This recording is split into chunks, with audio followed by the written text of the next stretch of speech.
Hey, welcome into Inside Toppers Baseball. I'm Cody Shook, alongside with Coach Burgle here. We just got done with our season. We finished third in the MEC tournament. I'm going to talk about the all-MEC teams here. So first team, Greg Stegani. Second team, Mark Smith and DJ Bosley. And then the honorable mention, Jordan Meyer. Can you talk about the impact those four guys made on this team this year? They were huge. I mean, they were four guys that we rode their back all year. I mean, anytime you come up with bases loaded, less than 2 outs, and Jordan Meyer's at the plate, you're thinking, yes, this is what we wanted. Anytime Mark Smith, Greg Stegani take the ball, we know we got a shot to win. And DJ, to me, defensively, is probably the best shortstop in the region. And he just ran into a buzzsaw with Trey Porter from Shepherd this year to not be on first team again because Trey put up some incredible offensive numbers. But those guys are huge for us, and they were, and hopefully Greg will be that way again next year. Alright, so then we're just going to move right here to the tournament we played last weekend. We played game 1, Greg Stegani on the mound. We lost the game 2-6 against West Virginia State. Can you just talk about how their program at West Virginia State, maybe we came out a little sluggish, the bats didn't really get going. So can you talk about game 1? Well, their state, I mean, they're always a perennial conference power. I mean, for over 30 years now, you know when you get state, you're getting a good baseball team. But for us, we let them off the hook. I mean, I thought both times that we played them in a tournament, we were the better team. Bases loaded, 1 out. Mother Nature puts a halt to it, let them off the hook. We come back out after the rain delay, bases loaded, 1 out, and we let them off the hook. First pitch pop up, now we got 2 outs, bases loaded, and to be honest, I don't even know what happened for the 3rd out, but we let them off the hook there, and then in the final game, you know, we got what we wanted. We got 7 zeros from our bullpen. We let them off the hook again. I mean, I think we left 13 runners on base. They just kept getting out of jams, and we dug a hole early that we couldn't get out of. All right, then game 2, we did come back and we won that game. So Mark Smith was the game-winning pitcher there. He pitched a complete game, gave up 7 runs. I think only 4 of them were earned. He pitched 171 pitches. An incredible performance by him. I mean, no bullpen needed there. I mean, just all Mark Smith. And then the hitting came alive in, what was it, the 7th inning? We scored 7 runs. It started with a hustle play by Mike Adams, getting down to first base, then a triple by Coop. I mean, just talk about the game against Concord. I mean, we put them out of the tournament. That was their 2nd loss. Well, that's a signature win for us. We finally won a game in the tournament. I mean, that got us to the weekend, and that was the goal last year, to get to the weekend. This year was to win it. So getting bumped out in 3rd, it stung a little, but to beat Concord that day was huge. And Mark, you know, the day before, Mark said, "Coach, we're not losing tomorrow, and I'm not coming out." He said it might be my last time ever on the field, so we let him ride it out. And when he went to the 9th with an 8-3 lead, you know, that was his game to lose, no matter what his pitch count was. And the good thing about Smitty was he came out the next day to questions from everybody about 171 pitches. And he went down the line, did his pitcher's workout, long toss, ran, and asked if he could go on Sunday. And that's Mark Smith, and that's going to be missed big time. Mm-hmm. So in game 3 the next day, we played against Notre Dame. We beat them 6-1. Sean pitched a great game, a complete game, only giving up 4 hits and 1 run. It was kind of funny that Notre Dame kind of helped us get into the tournament by beating Urbana the week we beat Jesuit in the last week of the season, and then we took Notre Dame out of the tournament.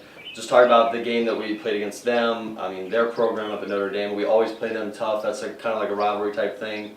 They're a good baseball program up there. Talk about that game and them. Coach Parker has that team right where they need to be. I mean, they've knocked us out the last 2 years, so that was a revenge game for us. He knew it going in. You know, we talked about it, me, him, and Coach Burkle.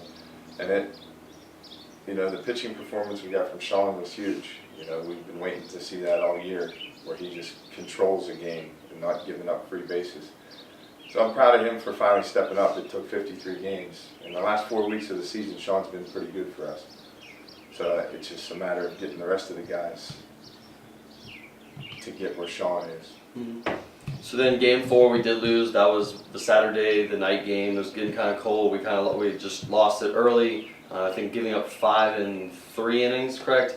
And then the bullpen the rest of the game, no runs given up with help from Torrey Fuscardo and Anthony Bond. just the hitting. I mean, we scored 2 runs in the first inning, then it kind of just fell off after that. I mean, what happened? Well, the top of the second, we're up 2-0 and we give them right back. We get a 2-run lead and we can't get a shutdown inning, which is, at this level, at 53 games in, is hard for me to take. But, when you're letting go of the ball and you don't know where it's going, 53 games in, there's either an arm issue or a mental issue. But, the bullpen stepped up that day. They kept us in the game. I thought for sure in the 9th inning when we had 2 guys on and Coop up, we were still in the game. I kept thinking we're going to pull this out. We're going to tie it up, go to extras, go back to a bullpen. But it just didn't work out for us. So, talk about what your feelings were on finishing 3rd place. I mean, coming into it. I mean, once weekend left to the end of the season, we weren't even going to make the tournament. We were sitting on the outside looking in, and then we finished 3rd place overall. I mean, talk about that. What were your feelings on the season in general? Season in general was fine. I mean, we've always hit that little lull in the middle where we get Shepherd or Banna, and then you didn't expect it at Fairmont to come out of there 1-3. But overall, I mean, the parity in the conference is everybody's about the same now.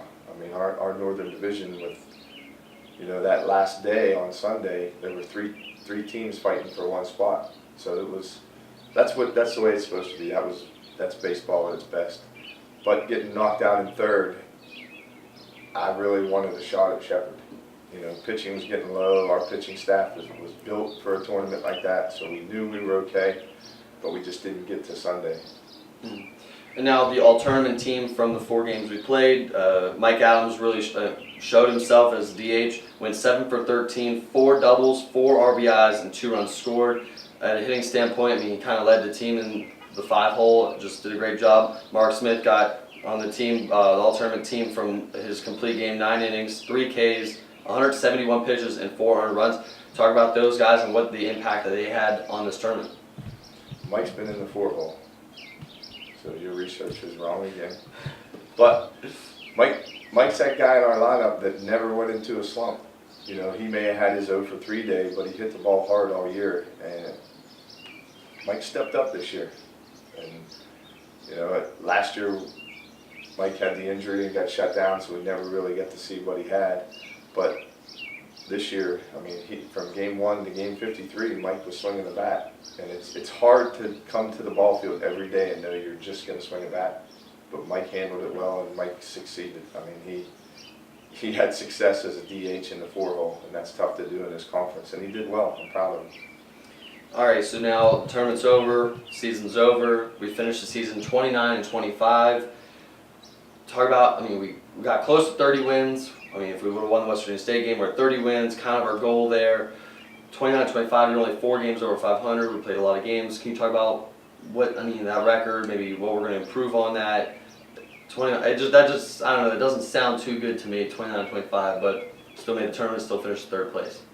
Doesn't sound good to me either. But there's some mental issues that we need to fix. Athletically, we're fine. Here on the hilltop, we don't have the greatest athletes in the world, but we know how to play the game. It's just a matter of when we show up to do it. We go out and we beat teams that are in a regional like Ashland. We beat them twice, and a team like AB who's in a regional, and we beat them, but then we can't win games that we're supposed to. And that to me, I can't figure out. And it's, talking to people in the stands, they're like, who's showing up today, coach? Shit, I don't know. It's a guessing game every day as to who's going to show up and play, whether that's guys in the dugout or guys on the field. I just never know who's going to show up all year. So now the final stat here, the team batting average was 286. Talk about the work that went into that, the top hitters, stuff that really drove that. I mean, 286 isn't that bad of a batting average. No, it's not bad, but it's still, I think that put us in the middle of the pack in the conference. A team like Concord they just hit it. Shepherd just hits it. State struggled a little bit offensively this year, but they're good at what they do. They get the key hit, the timely hit, and that's something that we didn't do. But 286 for us, pretty decent. You know, our strikeouts were way down. I think we led the conference in strikeouts. I'd like to see us take some more pitches maybe, you know, in the next year. Guys like Adams, his batting average, he led us in average because he was able to walk. You know, he has a good eye at the plate. Guys like Connor Coop, you know, great eye at the plate. That takes the on-base percentage up and gives the guy a chance. And there was a lot of times, I think we led the conference in sacrifice bunts too. So we left the guy at second base a lot. We were able to get the bunt down, we just couldn't get him in. All right, and then the team ERA was 4.70. So in a 9-inning game, 7-inning game, that's a lot of innings there. I think it was over 400 innings, correct? I mean, that's 4.7. I mean, you're giving up 4 runs a game. That gives your hitters. Your goal is 5-6 runs a game. So that gives your hitters a chance to win the ball game there. Talk about the preparation the pitchers did overall throughout the year. What your feelings were towards the pitchers, bullpen, starters. Talk about that. I hate pitchers. Oh, okay. I do. You know, we were second in the conference in pitching in the overall stats, and that's great. But at the same time, we led the conference in walks. We had over 200 walks. Nobody was even close to us in walks. And to me, that's just a preparation issue. I mean, and I've said it all year long, those winter bullpen sessions, guys weren't ready. And if it takes till game 53 to be ready, then there's a problem. And our bullpen, you know, at the beginning of the year, we were afraid to go to the bullpen because we didn't know what we were getting as far as strikes. I think we had 13 walks in game 6 against Concord. You can't give Concord 13 free bases. They're going to bury you, and they did. And that happened to us a lot. And then we get walks. There was plenty of innings. We get the first 2 outs and then a walk, and then that run scores. And that just burns my ass when that happens at this level. I mean, that's Coach at Concord gets very irate when guys get 0-2 hits. You know, there's plenty of times this year we were 0-2 and walked a guy. And to me, that's just not something that we can have as part of our pitching staff. All right, now I'm going to talk about DJ Busby and Mark Smith here first. A quick second. DJ Busby broke the at-bat single season and career record, the single season and career hits record. He broke his own single season singles record with 69 and broke the runs record for the single season. Talk about the impact DJ Busby has made on this program here in his 4 years.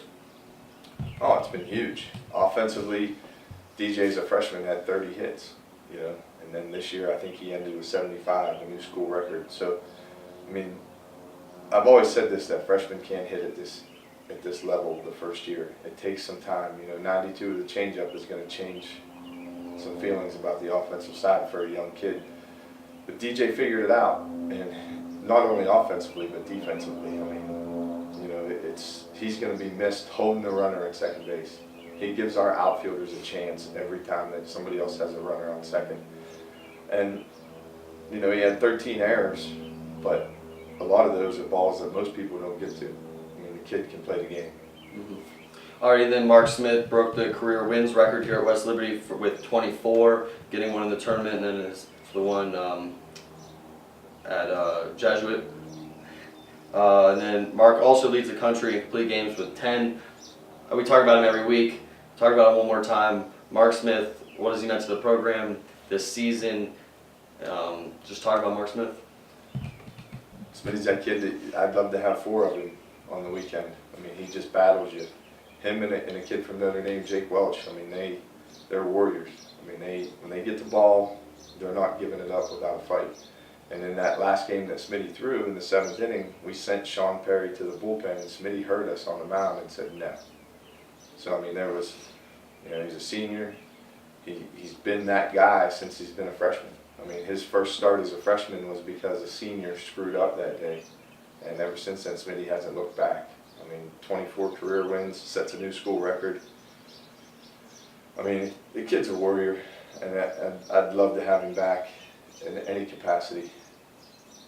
All right, then moving forward to next season, what's going to change? What are you going to do to make sure that we don't go through that slump in the middle of the season, preparation and stuff like that? What's going to change?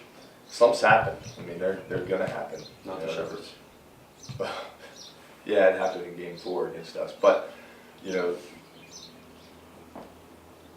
it's just the mental side of the game for us. It's guys need to take it serious from the first pitch on. Our guys still don't realize that the little things in the game of baseball catch up to you. And as much as I'm not a stat guy, you can look at our stats and see why we lost 24 games.